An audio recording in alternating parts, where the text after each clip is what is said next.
Kita harus mengasihi semua orang. Haleluya, Victorious Kids. Hari ini kita akan belajar firman Tuhan bahwa kita harus mengasihi semua orang seperti Tuhan Yesus mengasihi semua orang. Amin. Tuhan Yesus tidak hanya mengasihi golongan orang tertentu.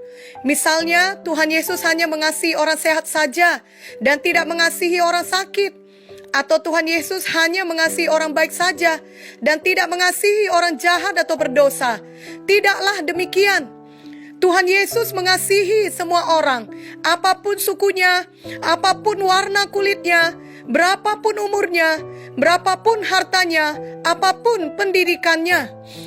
Yohanes 3:16 berkata, "Karena begitu besar kasih Allah akan dunia ini, sehingga ia telah mengaruniakan anaknya yang tunggal, supaya setiap orang yang percaya kepadanya tidak binasa, melainkan beroleh hidup yang kekal." Jadi Bapa di sorga mengasihi seluruh dunia, yang berarti semua orang yang ada di dalam dunia ini. Bapa di sorga mengasihi Victorious Kids. Tuhan Yesus mengasihi Victorious Kids. Jangan pernah lupakan itu. Apakah Victorious Kids berkulit hitam atau putih, atau bertubuh tinggi atau pendek, berambut lurus atau keriting, semua kita dikasihi Tuhan Yesus. Jangan ada Victorious Kids yang rendah diri, kesepian, dan merasa tidak dikasihi. Apalagi di saat sekarang di mana ada pandemi COVID-19 dan sudah cukup lama kita tidak belajar di sekolah, melainkan di rumah. Lalu mungkin tidak banyak teman-teman yang menghubungi Victorious Kids. Kalaupun itu terjadi, jangan mau merasa kesepian dan tidak dikasihi. Itu tipu daya setan. Semua kita sangat dikasihi Tuhan Yesus. Amin. Dan mulai hari ini, marilah kita juga belajar mengasihi semua orang, seperti kita lebih dahulu telah dikasihi Tuhan. Di Alkitab, ada cerita mengenai seorang berdosa yang bernama Zakheus. Aku harus melihat Tuhan Yesus. Begitulah pikiran Zakheus. Namun dia adalah seorang yang bertubuh pendek dan dia tidak dapat melihat Tuhan Yesus karena ada banyak orang berkerumun di sekitar Tuhan Yesus. Apakah yang dilakukan Zakheus? Dia pun berlari mendahului orang banyak, lalu memanjat pohon ara untuk melihat Tuhan Yesus yang akan lewat di situ. Lalu ketika Tuhan Yesus sampai ke tempat itu, ia melihat ke atas dan berkata, "Zakheus, segeralah turun, sebab hari ini aku harus menumpang di rumahmu." Lalu Zakheus segera turun dan menerima Yesus dengan sukacita. Tapi kemudian Victorious Kids, terjadi satu hal yang mengagetkan. Karena banyak orang yang melihat bahwa Tuhan Yesus ramah dan baik pada Zakheus, bahkan sampai datang ke rumah Zakheus, justru mereka tidak bersuka cita, bahkan mereka itu bersungut-sungut. Mereka berkata, Tuhan Yesus menumpang di rumah orang berdosa. Mereka tidak senang Tuhan Yesus baik kepada Zakheus, karena Zakheus tidak seperti mereka. Zakheus berbeda dengan mereka. Bukan hanya beda mengenai badannya yang pendek, tapi juga kelakuannya. Menurut mereka, Zakheus sangat jahat dan berdosa. Zakheus mempunyai pekerjaan yang tidak mereka senangi, yakni sebagai kepala pemungut cukai, dan dia sering memeras mereka. Jadi mereka berpikir, mengapa Tuhan Yesus baik terhadap orang jahat? Seharusnya Tuhan Yesus tidak usah datang ke rumah Zakheus. Janganlah kita seperti mereka ini. Kita menghakimi orang lain, kita merendahkan orang lain, kita menilai diri kita selalu lebih hebat dari orang lain. Kita bahkan tidak dapat bergembira karena orang lain bertobat. Itu semua karena kesombongan dan iri hati. Itu sangat bertentangan dengan hati yang mengasihi. Hari ini kita belajar bahwa Tuhan Yesus mengasihi Zakheus. Walau dia berdosa, walau dia pendek, walau dia banyak berbuat jahat, namun Tuhan Yesus tetap mengasihinya. Dan karena itu pula, Zakheus menjadi sungguh-sungguh bertobat. Di dalam Lukas 19 ayat 8 berkata, tetapi Zakheus berdiri dan berkata kepada Tuhan, "Tuhan, setengah dari milikku akan kuberikan kepada orang miskin. Dan sekiranya ada sesuatu yang kuperas dari seseorang, akan kukembalikan 4 kali lipat."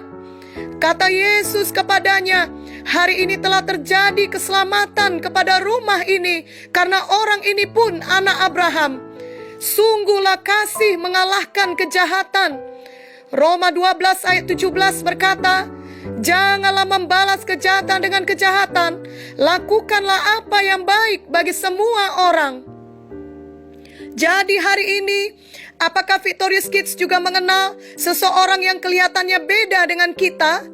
Misalnya kita semua pintar bahasa Inggris di sekolah, namun dia justru tidak bisa berbahasa Inggris. Atau muka kita semua kelihatan mulus, di mukanya justru ada bekas luka yang besar. Kita sehat dan bisa berlari dan bermain dengan bebas, tapi dia memiliki cacat tubuh sehingga tidak bisa berlari atau bermain seperti kita. Atau rumah kita semua besar, rumahnya sangat kecil.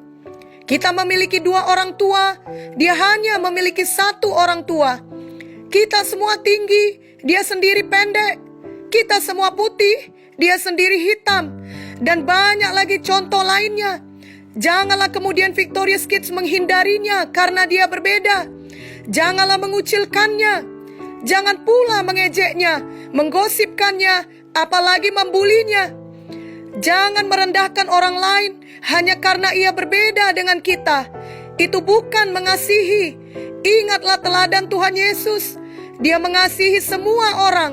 Tidak menjadi masalah warna kulit, tinggi badan, atau perbedaan apa saja.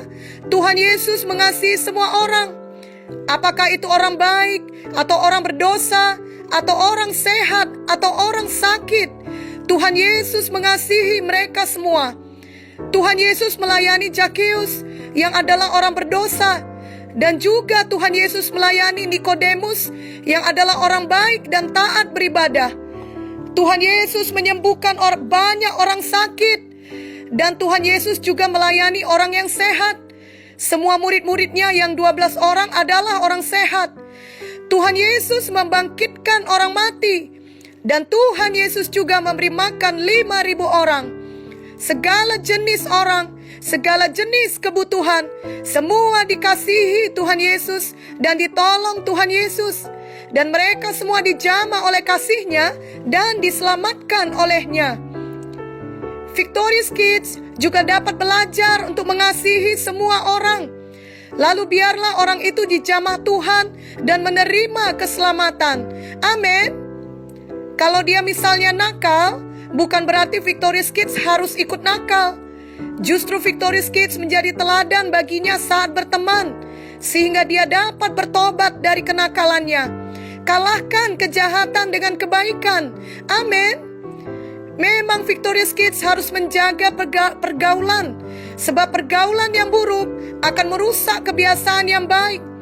Tapi Victorious Kids tidak perlu memusuhi, apalagi mengejek orang lain yang jahat atau nakal. Victorious Kids dapat mengasihi mereka, mendoakan mereka, dan menjadi teladan bagi mereka. Apalagi kalau orang-orang di sekeliling Victorious Kids bukan nakal, hanya berbeda. Misalnya berasal dari suku berbeda, memiliki kulit dengan warna berbeda, tinggal di lingkungan berbeda. Maka kasihilah mereka semua, berkatilah mereka semua, berbuat baiklah kepada mereka semua. Amin. Kemanapun Victorious Kids pergi, biarlah Victorious Kids selalu dikenal sebagai orang yang mengasihi, yang memberkati. Dulu Bapak Munte dan Ibu Munte atau Opa dan Oma Munte memulai pelayanan ini dengan nama I Care, yang artinya aku peduli, aku mengasihi. Dan banyak sekali jiwa-jiwa yang sangat diberkati dan percaya kepada Tuhan Yesus karena merasakan sendiri kasih Tuhan melalui kehidupan anak-anak Tuhan di I Care. Bahkan banyak di antara mereka menjawab panggilan Tuhan menjadi pelayan Tuhan sepenuh waktu. Beberapa waktu yang lalu, ketika kami berada di Malaysia, kami bertemu dengan seorang hamba Tuhan yang memeluk Ibu Munte, sebab ia sangat diberkati oleh pelayanan di I Care, dan sekarang ia juga adalah pendeta yang melayani Tuhan. Kasih Tuhan yang ia rasakan mengubah hidupnya sepenuhnya. Itulah DNA Tuhan, itulah DNA kita juga. Allah adalah kasih. Amin. Dan sejak dahulu, Bapak Munte juga selalu mengajarkan, miracles happen when someone cares. yakni mujizat akan terjadi ketika seseorang peduli, seseorang mengasihi. Biarlah kita menjadi yang seseorang itu. Amin. Tuhan Yesus mau kita mengasihi semua orang seperti Dia mengasihi semua orang. Kita mengasihi dengan kasih agape, yakni kasih yang rela berkorban. Kasih yang dinyatakan dengan perbuatan, bukan perkataan saja. Kasih yang tidak membeda-bedakan. Bukan hanya mengasihi orang yang menguntungkan kita dan membuang orang yang tidak bersetuju dengan kita. Itu justru sangat kejam. Kita harus mengasihi semua orang seperti kasih Bapa di dalam Matius 5 ayat 45 sampai 47. Karena dengan demikianlah kamu menjadi anak-anak Bapamu yang di sorga, yang menerbitkan matahari bagi orang yang jahat dan orang yang baik, dan menurunkan hujan bagi orang yang benar dan orang yang tidak benar. Apabila kamu mengasihi orang yang mengasihi kamu, apakah upahmu? Bukankah pemungut cukai juga berbuat demikian? Dan apabila kamu hanya memberi salam kepada saudara-saudaramu saja, apakah lebihnya daripada perbuatan orang lain?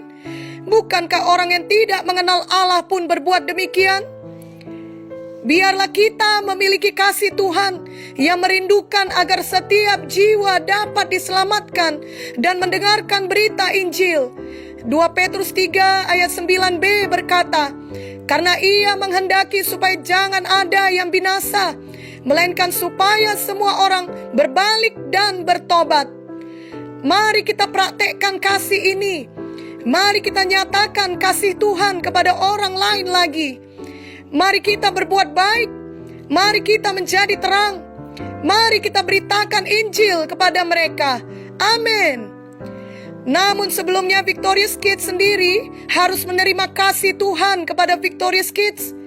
Karena Victorious Kids hanya dapat memberikan sesuatu kepada orang lain bila hal itu sudah menjadi milik Victorious Kids.